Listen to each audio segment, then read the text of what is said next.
Welcome to the INFOWARS Nightly News. I'm David Knight. It's Thursday, September 12th, 2013. Now tonight, we're going to look at the American regime's credibility. It's an absolute freefall. We've got the former leader of the KGB lecturing America about the rule of law and trying to stop the American regime from expanding the Middle East war into possibly a world war. We've got the former leader of the CIA being jeered and heckled. We've got Harry Reid wringing his hands about independent-minded congressmen, calling them anarchists.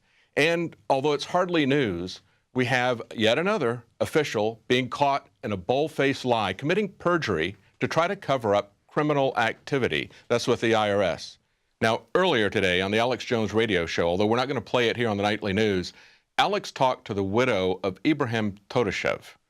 Now, if you remember, Ibrahim Todashev was taken into custody by the FBI to question him because he happened to know one of the patsies in the Boston bombing. He was shot in the heart 3 times, once in the liver and then in the back of the head. It was nothing but an execution. Clearly, from the wounds, it was an execution. This is the kind of regime we have in America now. This is the kind of criminals who are running our government. This is what we expect from a banana republic, an authoritarian regime. Don't tell me that if the FBI would do this to somebody and everybody knows that they killed this guy when they took him into questioning, don't tell me that they wouldn't kill a high-profile journalist and try to make it look like an accident. They tried to shut him up. They tried to intimidate other people, but all it's done is make us more angry. We've got people who are sick and tired of the lies. We're sick and tired of the corruption. We're sick and tired of the spying and the endless war, and this is what it looks like. This is General Petraeus. He's over manslaughter right here. You disgusting imperialist! You're nothing but a disgusting imperialist! Now, those are college students, but this is not like the Vietnam War. We've got middle-aged, middle-class people protesting the war. We've got Democrats, Republicans, Occupy Wall Streeters, Tea Party people who are protesting the banker bailouts and the NSA. We've got congressmen speaking out on both sides of the aisle, and we've got small businesses and unions who are angry about the service sector, part-time economy, and poverty that's being forced on us with Obamacare and other kinds of regulations coming from this regime. Look at what Harry Reid had to say. He's very upset. He's very upset about what's happening in Congress. He said, the anarchists have taken over. They've taken over in the House. Now they've taken over in the Senate. People who don't believe in government, and that's what the Tea Party's all about, he said, are winning, and that's a shame. No, Harry Reid is wrong about that, like he's wrong about so many things. The American people are not anti-government. They're anti-authoritarian government. They're anti-totalitarian government. They want a constitutional republic that respects their rights. And they're angry about the U.S. government supporting al-Qaeda. We've got people like Dennis Kucinich, former Democrat congressman. We've got a Republican Senator, Ted Cruz, both talking about how the U.S. is al-Qaeda's air force. Everyone knows that American government is supporting al-Qaeda. At the same time, they're using it as an excuse to take away our long-fought civil liberties. I'm Jakari Jackson with an INFOWARS Nightly News Alert. We have a new article on INFOWARS.com. CIA begins delivering weapons to al-Qaeda in Syria. The United States has officially announced it is now delivering lethal aid to the rebels engaged in attacks against the Syrian government, according to the Washington Post. The Post reports shipments were previously stalled due to logistical challenges involved in delivering equipment in a war zone, and officials' fears that any assistance could wind up in the hands of jihadists. It's true that some of Assad's opponents are extremists, but al-Qaeda will only draw strength in a more chaotic Syria if people there see the world doing nothing to prevent innocent civilians from being gassed to death. The majority of the Syrian people and the Syrian opposition we work with just want to live in peace, with dignity and freedom. So that was President Obama admitting that some of Assad's opposition are extremists, such as the Syrian rebels he provides weapons to. But in the defense of the president, he did say he would pursue political solutions after he's finished bombing Syria. Meanwhile, back here in the States, we have this: felon charged with gun show sale to Austin officer. Prosecutors on Wednesday announced the arrest on a charge of being a felon in possession of a firearm. Rodriguez, on August 18th, allegedly sold a pistol to an undercover officer for $650. A search warrant carried out last week at the suspect's home led to the seizure of 76 firearms, including assault rifles, and also about $15,000. The article goes on to point out that Rodriguez had previously been in prison for the sale of firearms and also being in possession of a machine gun. So here in the States, if you exercise your Second Amendment rights, you get sent to prison. But if you arm Syrian rebels who behead Christians and burn churches, you're a Peace Prize winner. I'm Jakari Jackson, and this has been an InfoWars Nightly News Alert. That's right. We can't expect the government to respect our rights and our liberties when they don't respect the lives and the rights of people abroad. This is a criminal regime, and it's not just going after made-up enemies in foreign countries like it did in Vietnam. No, they're coming after us now as well, and people understand that. Look at this quote from Bill Gertz. He quoted a U.S. official as stating, "We've come full circle from going after al-Qaeda to indirectly backing al-Qaeda." Everyone knows that's true, except perhaps Rachel Maddow. She still hasn't gotten the memo. Everyone else on both sides of the aisle, both parties, the entire public understands that we are now engaging and supporting al-Qaeda. At the same time, that's the excuse to take away our civil liberties. Look at what Putin said in his emergency warning to America. Now, certainly, I don't agree with a lot of what he said about the United Nations. I don't think that we should surrender our sovereignty to them. I don't think that they're the ultimate legal authority. But he had a lot of things that were very true that he was saying about America. And everyone respects the fact that he's being upfront and talking about things in a way to try to create peace. And hopefully we can have peace and not make the war broader, not prolong it, not expand it into a broader war throughout the Middle East. This is what he says about false flags. He says, "No one doubts that poison gas was used in Syria, but there's every reason to believe that it was not used by the Syrian army, but by opposition forces to provoke intervention by their powerful foreign patrons, who would be siding with the fundamentalists." That would be us. That would be the American government. He then went on to talk about weapons of mass destruction and their proliferation. He said, "The world reacts by asking, if you can't count on international law, then you must find other ways to ensure your security. Thus, a growing number of countries seek to acquire weapons of mass destruction. This is logical. If you have a bomb, no one will touch you. We are left with talk of the need to strengthen non-proliferation, when in reality, this is being eroded." Exactly the opposite of what we're told. We're told that they've got to go in and take out weapons of mass destruction, but they understand that when Gaddafi gave up his weapons of mass destruction, they came after him. They understand the only way that they're safe is if they have some kind of a deterrent. And so it actually has exactly the opposite effect. It actually creates more proliferation of these kind of weapons of mass destruction.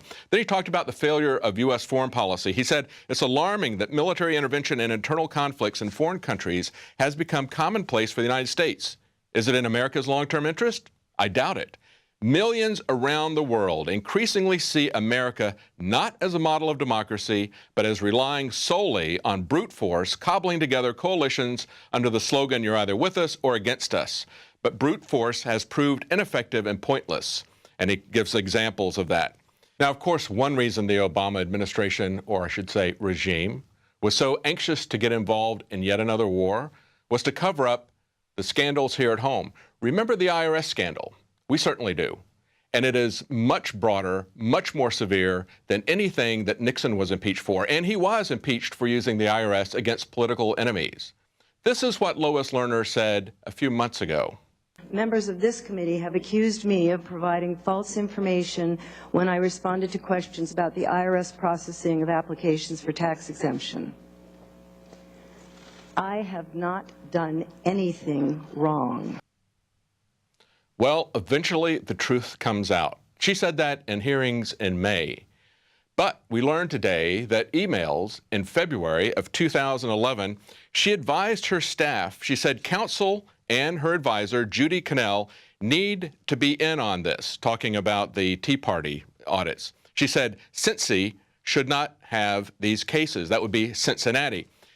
Now, remember in May, the testimony from IRS Commissioner Stephen Miller was saying that this was just the work of two rogue employees in Cincinnati, and Ms. Lerner suggested that her office had been totally unaware of the pattern of targeting conservative Tea Party groups until she read about it in the newspaper. Finally, there's this admission in the emails.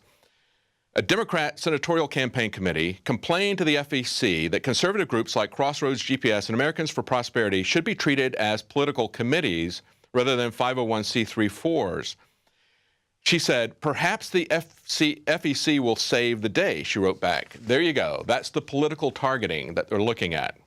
Now, it's not just the IRS. It's not just the government. They have also drawn into their net of falling credibility corporations who are now trying to do a PR campaign to get the public to trust them again. Both Microsoft and Google came out this week with some kind of face-saving lawsuits that really aren't going to do anything to stop the spying. All they're going to do is presumably allow them to talk about the fact that they're turning over X number of amount of information to the government per their request. It's not going to give us any protection at all against illegal corporate spying, but it's meant to be a PR campaign. And Yahoo and Facebook have indulged in the same type of PR campaign.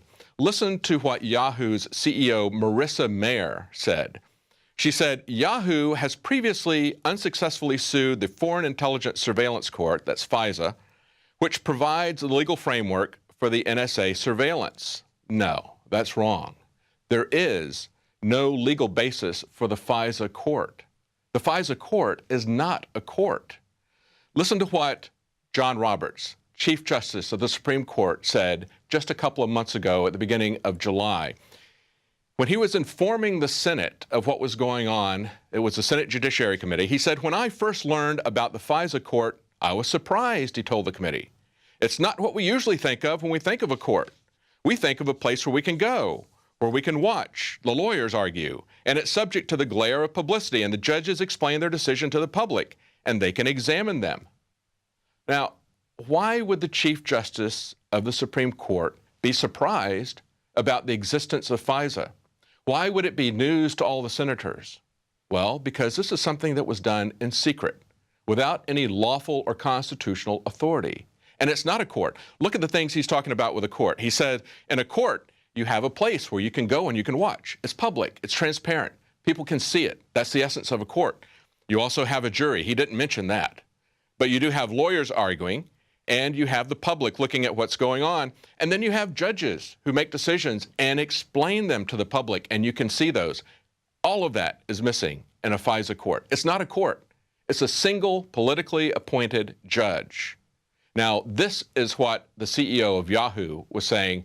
They made their decision, and we had to obey them. Listen to what she says. In 2007, we asked to be allowed to publish details of requests they received from the spy agency, that's Yahoo.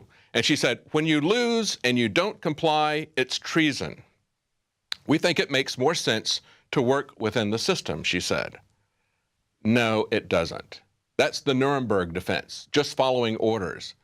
What this is a star chamber that is overturning centuries of a culture of liberty, of a legal foundation, of a framework. This is as if the government were bombing the Louvre and destroying all the culture of the Louvre. Or this is as if they were burning the library in Alexandria. They're destroying everything, going back to the Magna Carta with this.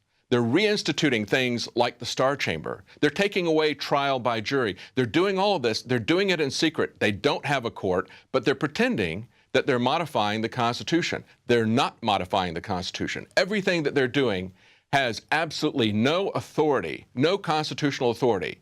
They are a regime that is operating. If she was anything other than a quisling, she would have demanded a real trial in a real court with a real jury, and that jury would have found her innocent. She would have been a hero instead of Ed Snowden. They would have gone behind her, and instead of trying to create some kind of a phony PR, save their face, she would have been a hero. Or Zuckerberg, if you can imagine him having the guts to stand up to something like that. But instead, they decided, just like Quisling, that they would go along with the Nazis, that it was easier for them to do that. It was easier for them to say that they were just following orders. So that's where we are today. And while Rome burns, we've got Democrats and Republicans that are pushing further in other areas of our life. in food. Well, while we've been trying to constrain our government in other areas, House Republicans have quietly included a 3-month extension for the Farmers Assurance provision in the new spending bill, or as it's popularly known, the Monsanto Protection Act, the very act that hundreds of thousands of people were protesting back in May. That's exactly right, David. So even though hundreds of thousands of Americans, people all over the world, called on their representatives to stop this genetically modified global takeover in its tracks, instead they've gone ahead and extended this special interest loophole that basically nullifies any court orders that are there to protect farmers, the environment, or public health. And of course, that's the law that prevents judges from putting injunctions to delay these genetically modified seeds, even if people are concerned that they're unsafe.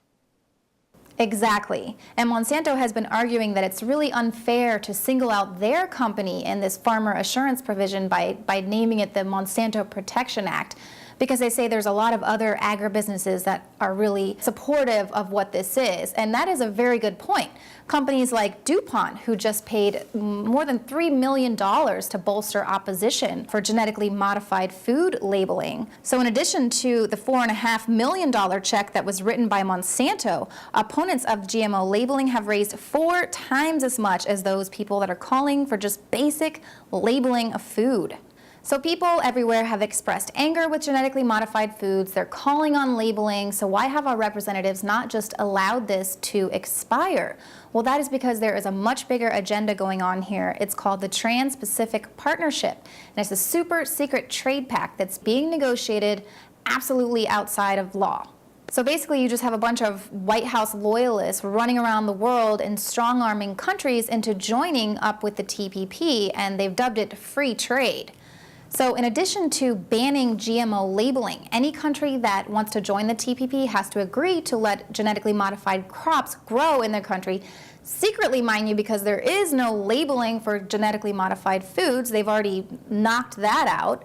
And any country that doesn't want genetically modified crops in their country will be labeled anti-free trade practices, and they could face economic sanctions. So if you thought the Bilderberg Group was bad and diabolical, the TPP has already met 19 times since they just started meeting in 2009. For instance, the TPP is going to open up the food market to allow countries who have virtually no enforcement of regulations on pesticides and herbicides, as well as practicing any food safety protocol, to produce food that's going to be sold to the United States and other nations. We're seeing this with Smithfield Foods. They are recommending that their shareholders vote for the pork producer to be sold for $4.7 billion to a Chinese company. Now, if this happens, that will be the largest ever U.S. company to be sold to a Chinese company.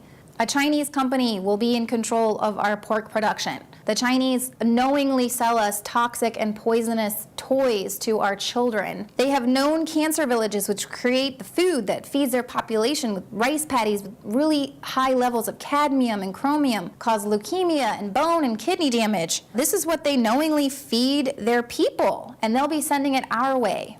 It is absolutely perverse. These corporations have no problem putting profit over public health and safety and apparently the public interest by trying to bypass food labeling as well as protect these biotech giants from any litigation. And how long is that extension? Well, due to the extension, the bill is set to expire December 15th. So that means we really need to step it up, put a lot of pressure on our representatives, time to phone in, time to write in. There's going to be another March Against Monsanto on October 12th, which will really help to keep this issue in the public eye.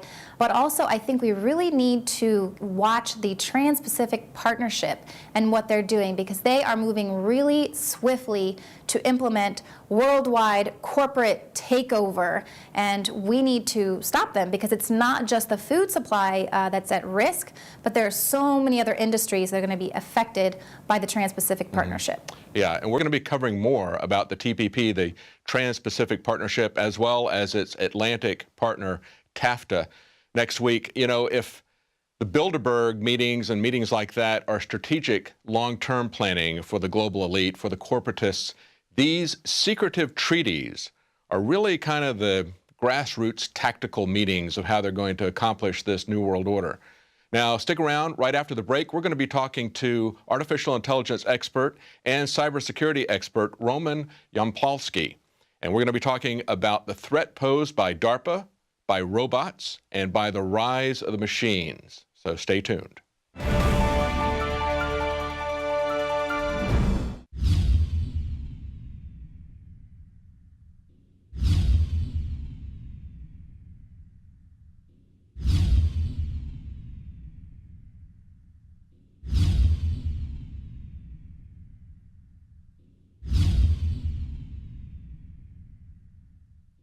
Are we choosing our own destiny, or has it been pre-selected for us? As we've moved through history, every great leader has had to understand the potential of information. Billions of dollars have been spent, privately and publicly, looking at how to tap into your psyche. From compulsory state education to the Hollywood media brainwashing machine, we are kept in perpetual bondage to the ideas that shape our actions. When somebody obscures that feedback loop between you observing and testing it out and verifying it, they can take total control of your awareness. All of this is happening so fast, you need to be ahead of the game. How to engineer the opinion of the American people so that they would not only endorse but demand a war. Oh, there's another one. Another plane just hit. State of Mind, because there's a war on for your mind. Get your copy of State of Mind, the movie, at INFOWARS.com. And remember, every order at INFOWARSstore.com receives a free citizen rulebook. Well, joining us today is Dr. Roman Yampolsky. He holds a PhD in computer science and engineering. He's an assistant professor of the engineering school at the University of Louisville, author of over 100 publications, several books, many articles. And here's why we have him here today. He has areas of expertise, quite a few of them, behavioral biometrics, pattern recognition, genetic algorithms, neural networks, artificial intelligence, and game theory. And he's an alumnus of the Singularity University. So we're going to talk to him about all of those things and potentials and dangers for artificial intelligence. Welcome, Dr. Yampolsky. Thank you so much for having me. Thank you for joining us. Now, I guess the first thing to do would be to try to define for people what artificial intelligence is. They've seen movies where they see the HAL computer take over the spaceship, or they've seen the rise of the robots and Terminators. On a realistic standpoint, they may be aware of IBM computers playing chess masters or Jeopardy games, but they may not be aware of more subtle hidden areas where artificial intelligence is already embedded in some very critical systems. So could you define artificial intelligence for us and give us some examples of how it's in everyday life? Oh, sure. AI is defined as making computers able to do things people typically better at. So something as trivial as a spell checker on your computer at some point was a very ambitious research project in AI. Now you no longer think of it as being artificial intelligence, but things like that are everywhere. We are surrounded by useful applications of AI, mail sorting facilities, for example. Or even getting directions on your phones, routing, giving you routing. That used to be that was a real tough technical problem for people to solve, the traveling salesman problem. Absolutely, out, so, absolutely. Yeah. Google Maps, yeah. Now, also, you would say it'd be involved in control systems, right? Like automobiles, for example. Automobiles, but also electric grid, nuclear power plants, satellite navigation, even stock market. Everything is controlled or largely controlled by AIs now. Now, you're a veteran of the Singularity University. Could you tell us the difference between Singularity and AI, artificial intelligence? Well, singularity is a concept. It's an idea that at some point in the future, machines will get to a point where they are as intelligent as people and maybe smarter. And at that point, the progress in technology is accelerating so fast, you can't really predict what's going to happen. It's just becoming too exponentially quick for human mind to keep up with. You know, when I grew up, most of the futurist predictions were kind of centered on transportation because, you know, in the middle of the 20th century, people had seen radical changes in transportation. They had seen airplanes begin and then go from, in one generation, go from airplanes from the Wright brothers to the moon, for example. So people's projections were really kind of based on transportation. I fully expected by this time to have a flying car. That hasn't happened yet. So how would you say the likelihood of these rapid advances, and most of the futurist predictions today are kind of centered on AI and that sort of thing. How likely would you say that is to happen, or do you think that might hit a kind of a leveling that we saw happen in transportation? Well, it's very possible. There is a lot of discussion about exactly what's going to happen and how quickly and how soon. So I'm trying to be conservative in my predictions. It might take as long as 200 years for us to get to that point. Will it happen? It's very likely. Is there an upper limit to intelligence, upper limit to what those systems are capable of? Quite possible, but it's still a lot higher than what human beings are capable of. So for us, it still would be very, very impressive of what those machines can do compared to us. Will it be an instant change, something happening in a matter of minutes or days versus years or decades? We're not sure about that, but it's equally interesting in both cases. Let's talk about the dangers of artificial intelligence. Everybody's pretty much aware because we've talked about it with the Michael Hastings car accident. We've talked about the possibility of cyber attacks. Richard Clark has talked about it. DARPA's talked about it. We've seen videos of people doing that. Those are very simple AI systems. For example, you've got, let's say, an anti-lock braking system. That is, at one level, that's artificial intelligence. Wouldn't you characterize it that way, where it's making some decisions based on inputs and taking corrective action? Oh, sure. You can explain something as trivial as an if statement in a program as simple case of AI. Sure. We are more interested in general AI, right, human-level AI, but all of those are certainly examples of AI systems. But kind of staying with that analogy, anti-lock brakes in an automobile, you've still got your foot on the brake. So as long as you're telling it to brake, it's trying to figure out the best way to do it. But ultimately, the human is remaining in control.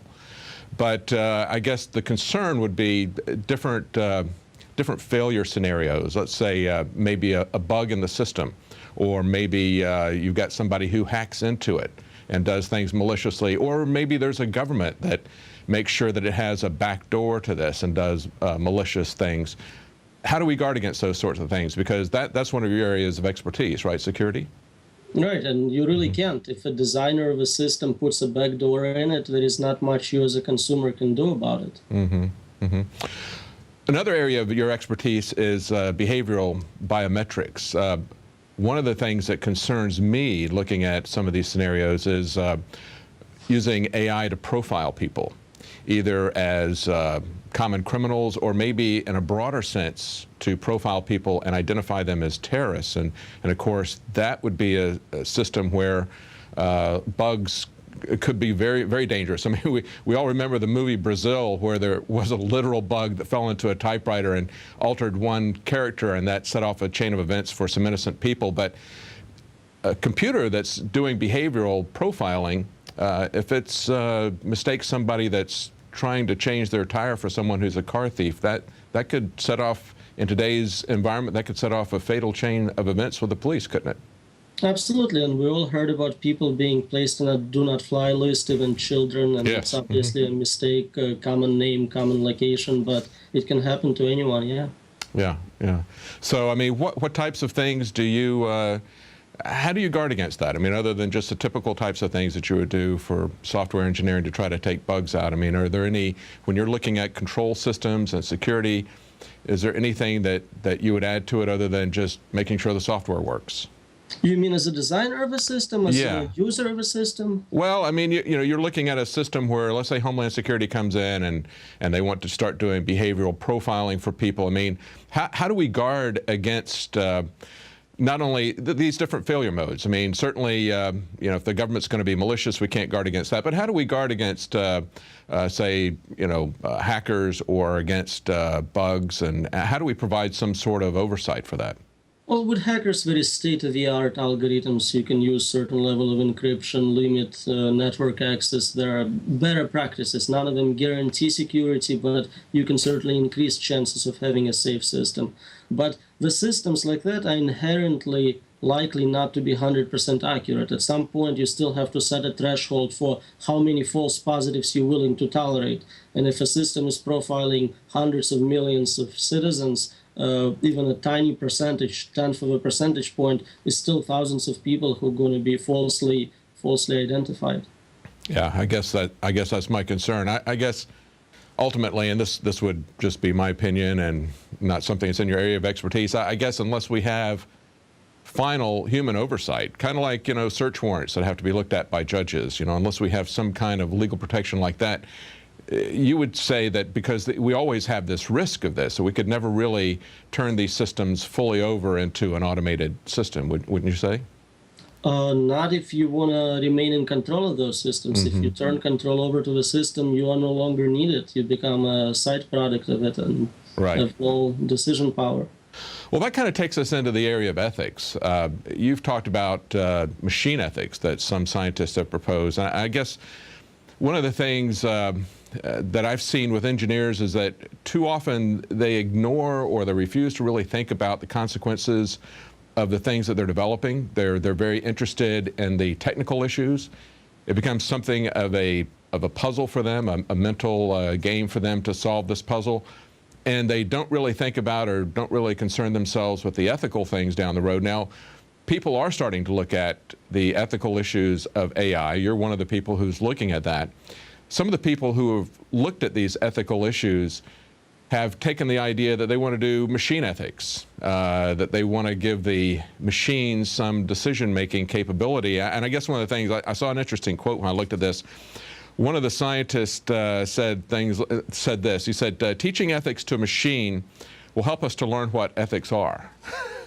I find that, from my perspective, to be very frightening, because that kind of shows a moral relativism in ethics that, really kind of surprises me. But what do you think is the right way to do it? You think that machine ethics are not the correct way to go. Is that correct? I am very skeptical of it, mostly because of a quote you brought up there. We don't know what ethics are, in the sense of we don't have a universal set of ethics accepted by all people, all cultures, all religions. We still go to wars over what is an ethical course of action. To teach machines ethics, we have to first decide which set of ethics are we talking about. And if that machine is all powerful and enforcing that set of rules and everyone else, that can create some very unethical consequences. So then what is your alternative to machine ethics? Well, my suggestion was actually not to place machines in a position of power, certainly not in a position where a machine decides which human gets to live or die. I'm very skeptical of having machines fully autonomously deciding questions of war, questions of capital punishment. I don't think there is a 100% safe approach just from ethics point of view. Right, I agree. I mean, that even goes back to what we were just talking about in terms of even profiling or identifying somebody as a criminal suspect or as a terrorist. Totally automating that process is a very dangerous thing without human oversight. People are very much aware of the Terminator series, the Rise of the Machines, where you have machines all of a sudden make this quantum leap in intelligence and achieve parity with humans or even superiority to humans. But there's another work out there, the Artilect War, which I'm sure you're probably aware of that, right? That's Hugo de Garis's work. What do you think is more likely? Well, and let's talk about that initially first, too. In that, it's kind of more of a evolving scenario where you have essentially two camps. You have the technological, political elite, which want to see artificial intelligence essentially making another species, according to his book. And then you have they eventually leave the planet because they have the technological means and because the rest of the people, the mass of humanity, are kind of concerned about what's happening. Those people, the Terrans, are trying to put limits on this technology that the cosmos don't. It's kind of like the Elysium movie that just came out, where you have this massive humanity down on the Earth and you have this technological elite up in orbit. But he envisions a war over this between these technologically elite people and the rest of the people who don't take that scenario. Do you see something like that happening as being a more likely scenario, as opposed to machines suddenly becoming self-aware without anybody doing anything to help that along? It's a complicated question. Let's break it up. So the Artilect war, I do feel it's very possible that something like that might happen. It's not necessarily over the issue of AI. Any scientific question can be just as divisive. Think stem cell research. We already have enough people supporting it or opposing it, human cloning, things of that nature. There is no consensus on it, and they definitely worth going to war over for some people. So that's true. I see that as a possibility. In this book, he focuses simply just on artificial intelligence. That's Artilect is an acronym for that, essentially. But yeah, you're right. It could be something like genetic engineering. They might create chimera, and you might have essentially another race or some kind of new species or danger created out of biological tampering. Now, when we look at the singularity and we look at some of the things that Ray Kurzweil's proposed, I guess my idea, what he comes up with in the Artilect War, not Ray Kurzweil, but Hugo de Garis, he's talking about people, the elite, who are essentially trying to create a new race of gods to rule over them, whereas I think it's a more likely scenario that the elite themselves may see themselves as gods. Do you see that in any of the, are you concerned about that and looking at the singularity, looking at what Ray Kurzweil and others are proposing? Well, Kurzweil is talking about integration of machine and human beings. We will become one with machines, and that would be our way of adapting to singularity. De Garis, in his book, talks about people who do see our mission as leading to creation of better species, a super intelligent, super godlike species of artilects. And for him, it's not a big deal if humanity is lost in the process. It's sort of like previous Neanderthals and other human species died out to give birth to Homo sapiens. To them, it's the same process of evolution taking next step, essentially. I guess as we look at these different machines, one of the things that concerns me is what Eisenhower said in his departing speech. You know, everybody focuses on the military-industrial complex, and I think that certainly is a part of this. One of the other things that he talked about was the domination of research by the government, particularly by the military. He said the prospect of domination of the nation's scholars by federal employment, project allocations, and the power of money is ever present and to be regarded gravely. That's, I guess, my concern about DARPA. When I start looking at these projects that they have, it seems like, of course, they're coming at it from a military standpoint, but they're creating these robots that can run faster than humans, that can climb, that can have super strength. It looks like they're trying to replace soldiers with a robotic army. What do you see as the likelihood of that happening? Oh, it's very likely. We already have autonomous drones flying over, spying, even capable of engaging in actual fighting, shooting down targets. So it's very likely to happen, absolutely. And do you see that as kind of giving a leverage to a small group of elite to do whatever they wish, because now they don't have a pushback of the military? Well, the main problem is that if you have robots actually engaging in fighting, who is responsible? You can always say, you know, it wasn't me who killed civilians, it was a system going bad, being hacked, it has a bug. So you have a lot of issues with deniability of responsibility in case of war. And again, how would you guard against that as a security expert? How would you guard against, say, DARPA creating an army of robots? Well, you really can't. As a DARPA designer, you can make sure that nobody can hack your robot, or at least it's unlikely. You can encrypt communication channel. You can have confirmations to make sure that the memory of a system has not been altered. But you can't really prevent this from happening. It's just not something you can do. You can't stop the amount of funding they have. You can't deal with it as a civilian or as a foreign nation. Yeah, I guess that's the kind of the age-old question is who watches the watchers? You know, who controls the controllers? How do we keep control of it when we concentrate so much power into the hands of so few? And I guess that's the thing that really concerns me and a lot of us, is that this technology, these robots, these drones, is really concentrating power in the hands of a few, isn't it? It does, but my concern is the next step. If a system is smarter than the guy controlling it, is the system now in charge? These people may think they're going to be in charge of it, but for how long? How long before the system becomes completely autonomous, completely independent, and makes its own decisions? Is that where you see this headed? Is that where you? Is that your major concern? Is the machines themselves becoming intelligent enough that they take over? I would say so. It concerns me a lot more than any single person. I mean, people can be taken out, but a system like that, there is not much we can do. What kind of a time frame do you see of that happening?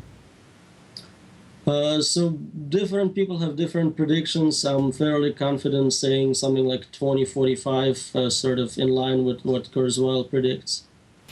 Well, let me just kind of turn it over to you and just let you tell us what you think is a solution to this. That's your area of expertise.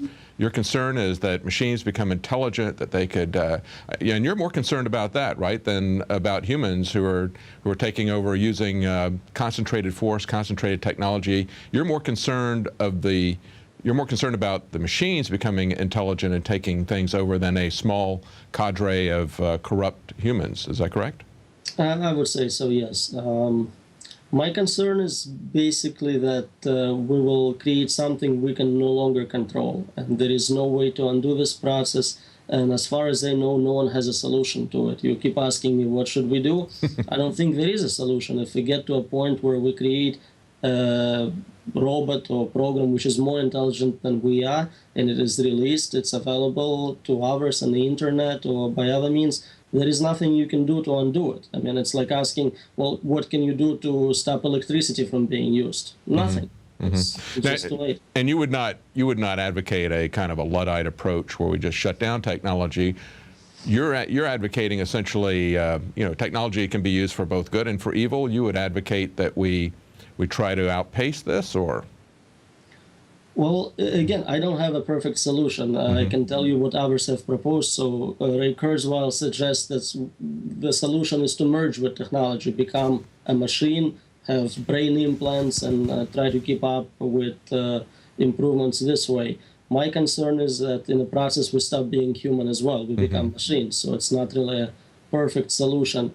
I would be more careful in trying to develop those systems. We do have restrictions on certain types of research, chemical weapons, bioweapons, nuclear weapons, even stem cell research, human cloning. We're limiting those technologies, and for good reason. I don't see why we can't have similar programs for artificial intelligence where you have to go through review boards, you have to get approval from ethics boards before you get millions of dollars to develop an AI system, especially a military one. Oversight committees, essentially. And that's where a real problem is because in America, we don't have an oversight committee. What we have is DARPA, which essentially operates in secret. You know, like the NSA, like so many other government agencies, there's not only is there no oversight, but we don't really know what their agenda is other than to create more and more powerful weapons. Well, their concern is to outpace competition. They worried that Chinese or Russians will get there first, and for them it's more important to get there first than to do it slowly, ethically, and do it right. So That's they right. have their priorities. That's right. Well, thank you so much for joining us today, Dr. Yampolsky. We really appreciate your insights and your expertise, and I hope that you are successful in containing what we're all concerned about.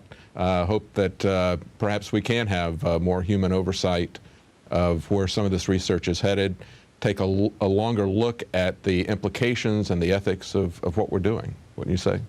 Thank you so much for having me. And yeah, the work is just beginning. It's a very hot area of research. I hope more people get interested in this, provide support, logistics support, financial support. I think it's a very important area of investigation. Very good. Thank you very much.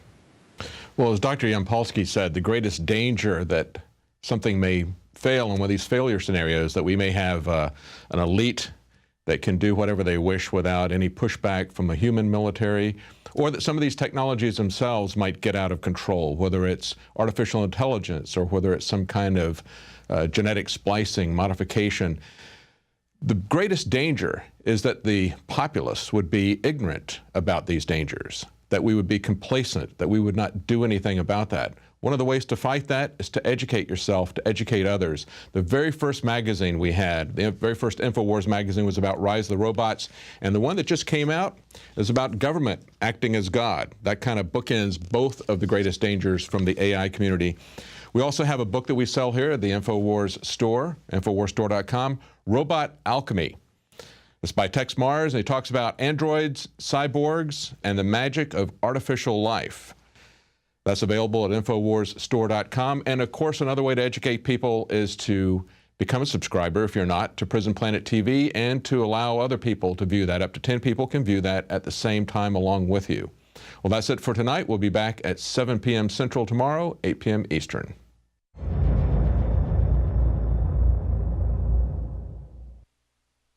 Now you can watch Alex Jones live at INFOWARS.com/show. You'll find links to all of our content there and a free 15-day trial for Prison Planet TV.